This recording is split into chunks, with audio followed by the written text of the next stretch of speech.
वंदे मातरम विद्यार्थियों और स्पेशली किसी भी कंपटीशन की तैयारी करने वाले अभ्यर्थियों, जैसे कि आपको पता है भारत का संवैधानिक विकास नामक जो श्रृंखला है उसमें मैंने 2 वीडियो पहले बना दिए हैं। अब ये तीसरा वीडियो है। पूर्व में जो भारत में संवैधानिक विकास की जो शुरुआत ईस्ट इंडिया कंपनी के आगमन से लेकर के 1600 से लेकर जो मैंने कुछ 2 वीडियो में विस्तार से बताया है। इस वीडियो में हम भारत सरकार अधिनियम 1861, भारत सरकार अधिनियम 1892, 1909 यानी मार्लियामेंटो सुधार और भारत सरकार अधिनियम 1919 मॉन्टेग्यू चैम्सफोर्ड जो अधिनियम था, इससे संबंधित कुछ महत्वपूर्ण जो प्रश्न है उसका अभ्यास करेंगे। और इससे अगले वीडियो में हम भारत सरकार अधिनियम 1919 और भारत सरकार अधिनियम 1935 से संबंधित प्रश्नों का अभ्यास करेंगे। तो ये लगातार मैं पूरा प्रयास करूंगा कि भारत के संवैधानिक विकास के संबंध में 4-5 वीडियो में पूरी श्रृंखला को कंप्लीट कर दूं, ताकि आपको इस संबंध में जितने भी प्रश्न किसी भी कंपटीशन में पूछे गए हैं सारे प्रश्न इसमें मिल जाए। तो आइए शुरू करते हैं। पहला प्रश्न है, भारत के शिक्षित वर्ग द्वारा किसे अपने अधिकारों का मैग्ना कार्टा कहा गया? यानी भारत के शिक्षित वर्ग ने, जो शिक्षित वर्ग थे उस समय, किसको मैग्ना कार्टा कहा? तो इसका सही आंसर है ब्रिटिश महारानी विक्टोरिया के 1 नवंबर 1958 की जो घोषणा थी, उसी को भारत के शिक्षक वर्ग ने अपने अधिकारों का मैग्ना कार्टा कहा।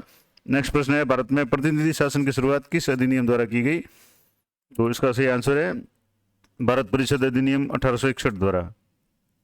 भारत परिषद अधिनियम 1861 द्वारा प्रतिनिधि शासन की स्थापना की गई थी, शुरुआत की गई थी। नेक्स्ट प्रश्न है, भारत में शासन के विकेंद्रीकरण की नींव किस अधिनियम द्वारा पड़ी? जैसे पिछले वीडियो में आपने देखा था कि केंद्रीकरण के बारे में डिस्कस किया था, यह एक प्रश्न था। इस बार पूछ रहा हूँ कि विकेंद्रीकरण की शुरुआत कब हुई? तो विकेंद्रीकरण की शुरुआत 1861 के अधिनियम द्वारा मानी जाती है। नेक्स्ट प्रश्न है, भारत के गवर्नर जनरल को अध्यादेश जारी करने की शक्ति किस अधिनियम के तहत दी गई? भारत के गवर्नर जनरल को अध्यादेश जारी करने की शक्ति, तो इसका सही आंसर है भारत परिषद अधिनियम 1861 के तहत। तो 1861 का जो भारत परिषद अधिनियम है ये भी काफ़ी महत्वपूर्ण है। इससे पहले वीडियो में हमने 1858 के जो अधिनियम था उसके संबंध में विस्तार से प्रश्न जो है वो डिस्कस किए थे। नेक्स्ट प्रश्न है, भारत में विभागीय प्रणाली की शुरुआत किसने की थी? तो इसका सही आंसर है लॉर्ड कैनिंग। नेक्स्ट प्रश्न है, भारत में मंत्रिमंडलीय व्यवस्था का जन्मदाता कौन है? भारत में मंत्रिमंडलीय जो व्यवस्था है उसका जन्मदाता कौन है? तो उसका भी जन्मदाता वायसराय लॉर्ड कैनिंग है। नेक्स्ट प्रश्न है, भारत में आंशिक रूप से सर्वप्रथम संसदीय व्यवस्था का प्रारंभ किस अधिनियम में दृष्टिगत हुआ? यानी भारत में आंशिक रूप से सर्वप्रथम संसदीय व्यवस्था है, वो एक झलक उसकी किस अधिनियम में मिलती है संसदीय व्यवस्था की?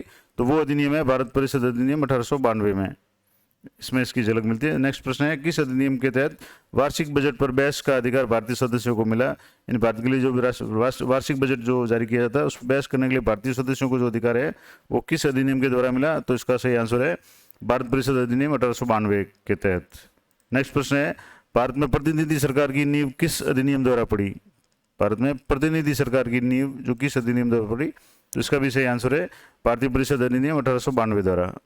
नेक्स्ट प्रश्न है, पहली बार मुस्लिम समुदाय के लिए पृथक प्रतिनिधित्व का उपबंध कब किया गया? यानी एक तरह से जो सांप्रदायिक के आधार पे जो प्रतिनिधित्व का जो है उपबंध यानी कि शुरुआत, इसका प्रावधान कब किया गया था? तो ये था मार्लियामेंटो सुधार अधिनियम 1909। इसको भारत सरकार अधिनियम 1909 भी कहते हैं, मार्लियामेंटो सुधार भी अधिनियम भी कहते हैं। तो ये 1909 में जब लागू किया तो ये पहली बार भारत में एक तरह से फूट डालो राज करो डिवाइड एंड रूल्स की नीति की एक शुरुआत थी, और इसमें मुस्लिम समुदाय के लिए पृथक प्रतिनिधित्व किया गया था। उसके बाद में धीरे धीरे अन्य समुदाय के लिए भी पृथक से प्रतिनिधित्व की उपबंध किए गए, यानी एक तरह से सीटें आरक्षित की गई। और ये भारत में एक तरह से जो भी सांप्रदायिक जो सद्भाव था उसको बिगाड़ने का काम मान सकते हैं। तो ये काफ़ी महत्वपूर्ण है। इसके बाद नेक्स्ट प्रश्न है, मार्लियामेंटो अधिनियम 1919 किसकी रिपोर्ट पर पारित किया गया था? ये भी काफ़ी इंपॉर्टेंट प्रश्न है कि मार्लियामेंटो जो अधिनियम 1909 का था उसकी संस्तुति किसने की थी, यानी वो किसकी रिपोर्ट पे पारित किया गया था? तो ये है सर अरुणडेल समिति। एक बार और बता दूं, सर अरुणडेल जो समिति थी उसके आधार पे मार्लियामेंटो अधिनियम है उसकी रिपोर्ट को पारित किया गया था। अब नेक्स्ट प्रश्न है, फूट डालो राज करो की नीति का पोषक अधिनियम कौन सा है? यानी डिवाइड एंड रूल्स तो मैंने पहले जिक्र कर दिया। तो इस नीति का पोषक यानी इस फूट डालो राज करो की जो शुरुआत है वो भारत परिषद अधिनियम 1909 यानी मार्लियामेंटो सुधार अधिनियम से मानी जाती है। और नेक्स्ट प्रश्न है, किस अधिनियम द्वारा वायसराय की परिषद में सर्वप्रथम किसी भारतीय सदस्य को शामिल किया गया? वायसराय की परिषद में सर्वप्रथम किसी भारतीय सदस्य को शामिल किया गया। तो इसका जो भी है कौन सा अधिनियम था, ये भी अधिनियम 1909 था। 1909 का अधिनियम जो काफ़ी महत्वपूर्ण था। और वायसराय की परिषद में सर्वप्रथम किस भारतीय को शामिल किया गया, इसी अधिनियम के तहत 1909 के अधिनियम के तहत वायसराय की जो परिषद थी उसमें सर्वप्रथम जो भारतीय शामिल हुए थे वो कौन थे, तो ये थे सत्येंद्र प्रसाद सिन्हा, एसपी सिन्हा या सत्येंद्र प्रसाद सिन्हा थे। नेक्स्ट है, भारतीय सदस्यों को पूरक प्रश्न पूछने का अधिकार कब दिया गया। प्रश्न है, भारतीय सदस्यों को पूरक प्रश्न पूछने का अधिकार कब दिया गया, तो ये भी 1909 में, जो भी 1909 का जो अधिनियम था उसमें दिया गया था। भारत परिषद एक्ट 1909 के तहत इंग्लैंड की भारत परिषद में नियुक्त होने वाले प्रथम भारतीय कौन कौन थे, यानी जो इंग्लैंड में जो भारत परिषद थी 1909 में जो उसका प्रावधान किया गया था, उसमें भारतीय जो चुने गए थे वो कौन कौन थे, प्रथम 2 भारतीय जो नियुक्त हुए थे वो कौन कौन थे। तो एक बार प्रश्न और मैं दोहरा देता हूँ, भारतीय परिषद एक्ट 1909 के तहत, यानी मार्लिमेंटो जो अधिनियम था उसके तहत इंग्लैंड की भारत परिषद, यानी जो भारत परिषद इंग्लैंड में बैठती थी उसमें नियुक्त होने वाले प्रथम भारतीय कौन थे। तो ये काफ़ी इंपॉर्टेंट प्रश्न है।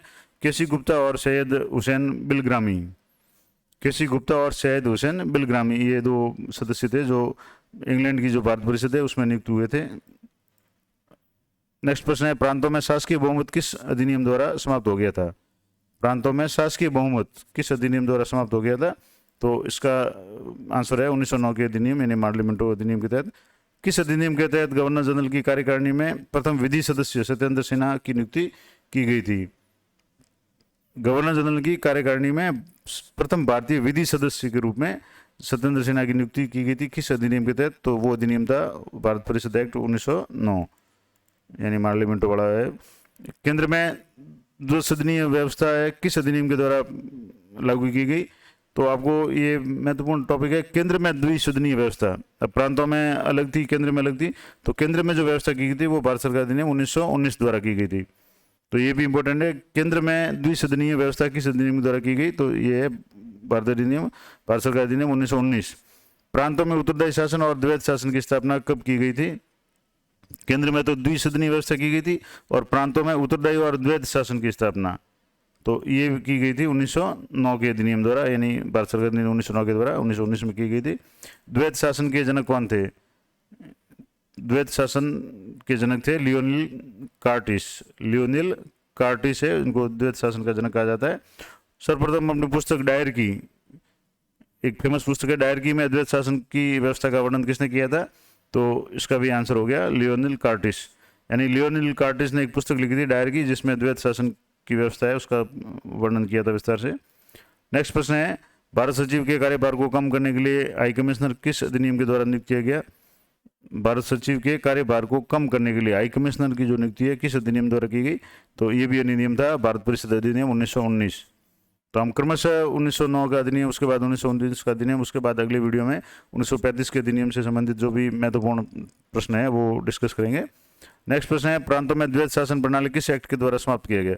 अब जैसे पिछले प्रश्न में हमने पूछा था कि प्रांतों में द्वैत शासन प्रणाली किस एक्ट के तहत लागू की गई थी, अब इसको समाप्त किस एक्ट के तहत किया गया, तो इसका है 1935 के एक्ट के द्वारा। भारत सरकार अधिनियम 1935 था, उसके द्वारा इसको समाप्त किया गया था। तो 1919 में प्रांतों में द्वैत शासन प्रणाली को लागू किया गया था और 1935 में इसको समाप्त किया गया था। ये इंपॉर्टेंट प्रश्न है। कई बार प्रश्न थोड़ा सा घुमा के पूछ सकते हैं कि कई बार प्रांतों में द्वैत शासन प्रणाली को शुरू कब किया, ये पूछ सकते हैं।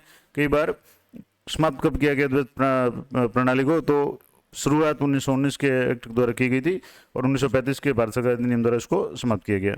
नेक्स्ट प्रश्न अगली वीडियो में हम डिस्कस करेंगे। तो इस वीडियो में हमने भारत सरकार अधिनियम 1861, 1852, 1909 मार्लिमेंटो सुधार और मॉन्टेग्यू चैम्सफोर्ड जो सुधार जिसको 1909 का अधिनियम कहा जाता है, इसके संबंधित जो भी प्रश्न थे उनको डिस्कस किया।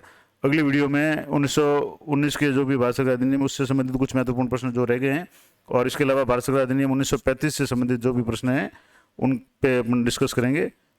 तो एक और इम्पोर्टेंट बात मैं आपको बता दूं, तो मैं बता रहा था आपको कि मार्ले और मिंटो नाम बार बार आ रहा है।